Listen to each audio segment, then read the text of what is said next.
Hi பா எல்லாம் எப்படி இருக்கீங்க? இன்றைக்கி நம்ம ஷெரின் வீட்டு சாப்பாடில் ஒரு சூப்பரான ஒரு லஞ்ச் மெனு தான் பண்ண போகிறோம். என்னென்னு பார்த்தீங்கன்னா பருப்பு குழம்பு, அதுக்கப்புறமா கொத்தவரங்காய் பொரியல், ரசம், சாதம் இது தான் பண்ண போகிறோம். ஃபஸ்ட்டு நம்ம பருப்பு குழம்புக்கு பருப்பு வேக வச்சுக்கலாம். இந்த டம்ளரில் 1 டம்ளர் துவரம் பருப்பு. இப்போ இதை கழுவி எடுத்துக்கலாம். பருப்பு கழுவி எடுத்தாச்சு.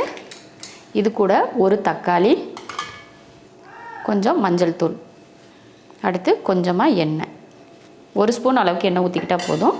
அடுத்து தண்ணி ஊற்றிடலாம். நல்லா பருப்பு முங்குற அளவுக்கு தண்ணி. ஸ்டவ் ஆன் பண்ணி குக்கர் வச்சாச்சு. ஒரு கொதி வரட்டும், அதுக்கப்புறமா நம்ம மூடி போட்டுக்கலாம். அப்போ தான் நம்ம குக்கர்லேருந்து பொங்கி வெளியில் வரும் பார்த்திங்களா, அந்த மாதிரிலாம் வராது. இது மாதிரி கொதிக்க ஆரம்பித்ததுக்கப்புறமா நம்ம குக்கர் மூடி போட்டுக்கலாம். ஒரு 4 விசில் விட்டு ஆஃப் பண்ணிக்கலாம். நம்ம பருப்பு வேக வச்சோம்னா நல்லா பொங்கி குக்கர்லாம் வலிஞ்சு அடுப்பெல்லாம் ஆயிரும் பார்த்திங்களா, அந்த மாதிரி ஆகாமல் குக்கருக்கு அதில் சும்மா லைட்டாக அந்த ஆவி மட்டும் இந்த மாதிரி பட்டிருக்கு பார்த்திங்களா, இவ்வளோதான். இதுக்கு மேலே பொங்கி வெளியில் வராது.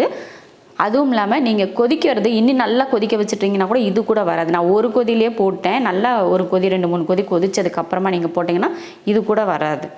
இப்போ பருப்பு ரெடி ஆயிடுச்சு. ஓப்பன் பண்ணி பார்க்கலாம். பாருங்கள், பருப்பு நல்லா வெந்துருச்சு. பருப்பு இப்போ வெந்துருச்சு. இப்போ நம்ம தாளித்து விட்டுக்கலாம். ஸ்டவ் ஆன் பண்ணி ஒரு பாத்திரம் வச்சுருக்கேன். அதில் எண்ணெய் ஊற்றிக்கலாம். எண்ணெய் காஞ்சதுமே கொஞ்சம் கடுகுளுந்து, கொஞ்சமாக சீரகம், அடுத்து 3 பெரிய வெங்காயத்தை பொடியாக வெட்டியிருக்கேன், அதையே சேர்த்துக்கலாம். கொஞ்சம் கருவேப்பிலை. இதை நல்லா வதக்கிடலாம்.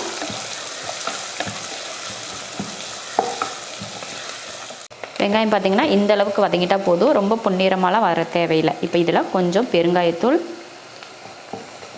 போட்டதுக்கப்புறமா 2 தக்காளியை சின்னதாக வெட்டியிருக்கேன், அதை சேர்த்துக்கலாம்.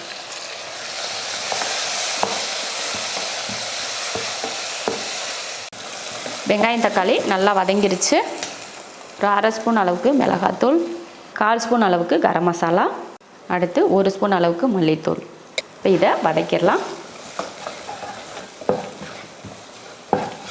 அவ்வளோதான். இந்த மாதிரி எண்ணெயில் கொஞ்சம் வதக்குனதுக்கப்புறமா நம்ம பருப்பு வேக வச்சுருக்கோம் இல்லையா, அதையை சேர்த்துடலாம். அடுத்து தேவையான அளவுக்கு தண்ணி.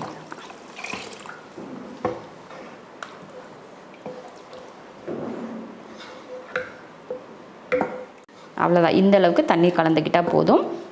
இப்போ தேவையான உப்பு. நல்லா கொதித்து வேகட்டும், அதுக்கப்புறமா இறக்கலாம். ஒரு 5 நிமிஷத்துக்கு நல்லா வெந்து வரட்டும், அதுக்கப்புறமா நம்ம இறக்கிக்கலாம். குழம்பு தாளித்து விட்டு வெந்துட்டுருக்கு. அதுங்களையும் நம்ம ஒரு அடுப்பில் சாதம் வச்சு விட்டுறலாம். எப்பயுமே நம்ம 1.5 படி அரிசி சேர்ப்பல, அதுக்கு இந்த ஜக்கில் 1 ஜக்கு தண்ணி, தேவையான உப்பு,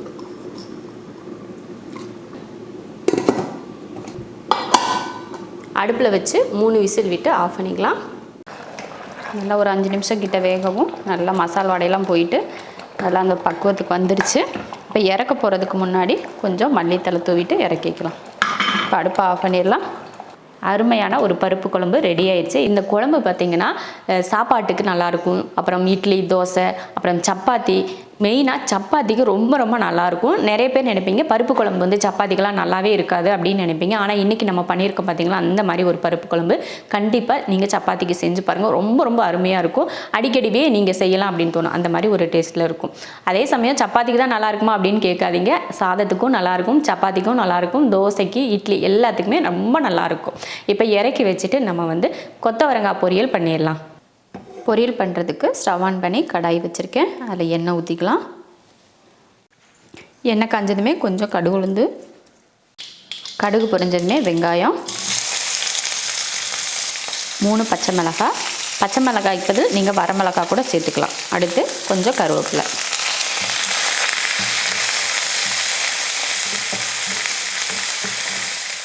வெங்காயம் பச்சை மிளகாய் நல்லா வதங்கினதுமே கொஞ்சம் பெருங்காயத்தூள், அடுத்து கொத்தவரங்காய் சேர்த்துக்கலாம். நான் 200 கிராம் அளவுக்கு கொத்தவரங்காயை இந்த மாதிரி சின்னதாக வெட்டி எடுத்திருக்கேன். அடுத்து மஞ்சள் தூள், தேவையான உப்பு போட்டு கலந்து விட்டுறலாம்.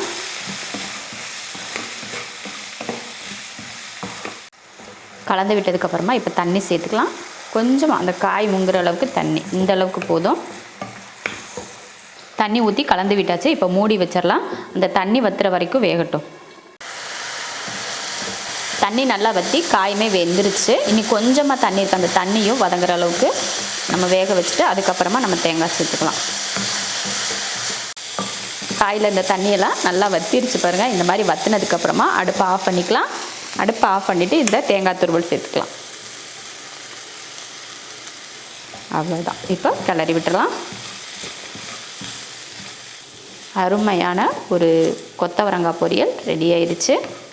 பொரியல் செஞ்சு முடிச்சாச்சு. அடுத்ததாக நம்ம ரசம் பண்ண போகிறோம். இப்போ நம்ம பண்ண போகிற ரசம் பார்த்திங்கன்னா தக்காளியை யூஸ் பண்ணாமல் வெறும் புளி மட்டும் வச்சு ரசம் பண்ண போகிறோம். புளி ரசம். தக்காளியே இல்லாமல் ரசம் எப்படி டேஸ்ட்டாக இருக்கும் அப்படின்னு யோசிப்பீங்க. கண்டிப்பாக ரொம்ப ரொம்ப ருசியாக இருக்கும் தக்காளி இல்லாத ரசம். வாங்க இப்போ ரசத்துக்கு ரெடி பண்ணிக்கலாம்.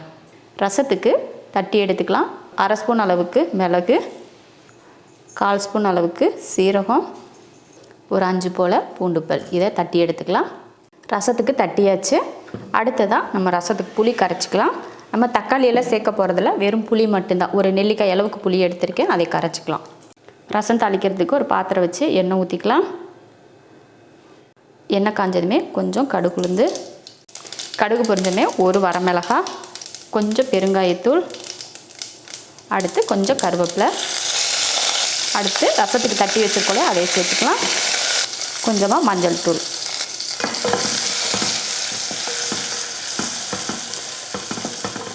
வதக்குனதுக்கப்புறமா இப்போ புளி கரைச்சி வச்சுருக்கோம் இல்லையா அதை சேர்த்துக்கலாம்.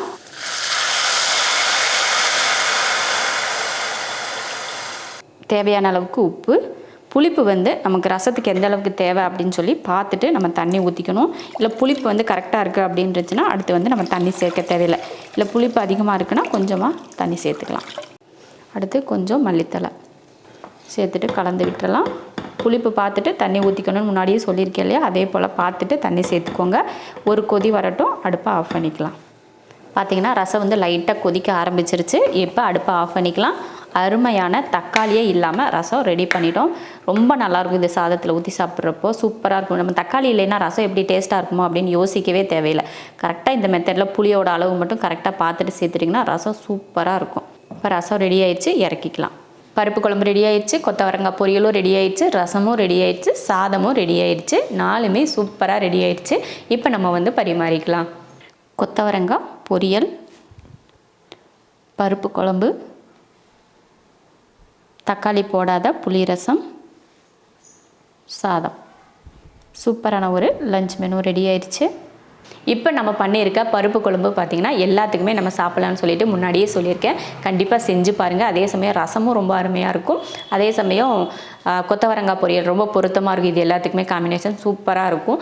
இதே மெத்தடில் செஞ்சு பார்த்துட்டு எப்படி இருக்குன்னு சொல்லிட்டு கமெண்ட்டில் சொல்லுங்கள். பிடிச்சிருந்தா லைக் பண்ணிவிட்டு ஷேர் பண்ணிவிட்டு நம்ம ஷெரின் வீட்டு சாப்பாடு சேனலை சப்ஸ்கிரைப் பண்ணி பக்கத்தில் இருக்க பெல் ஐக்கானை கிளிக் பண்ணி வச்சுக்கோங்க. இப்போ நம்ம சாப்பிட போகலாம்.